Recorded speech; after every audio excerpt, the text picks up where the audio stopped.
So again, talking about life and work, what are some things that you find sustaining of the poetry outside of poetry?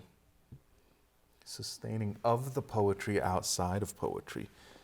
Huh. Well, life, right? You've got to live. I mean, I tell this to my students all the time. Like, you have to live a life. You can't simply engage in the world of creative writing. That's an incredibly limiting world.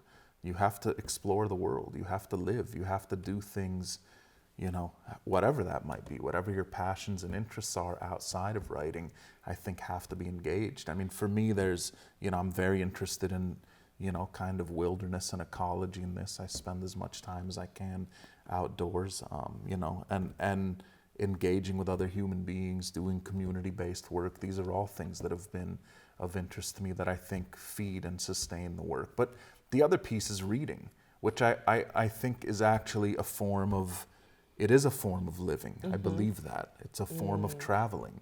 It's so even if you can't physically move from where you are, I mean, for me, that is crucial. And I read an inordinate amount in every genre as much as I can. I'm always reading multiple books.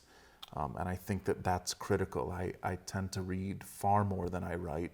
And I'm perfectly happy with that. I think that it's really important to understand the context that you're creating work in.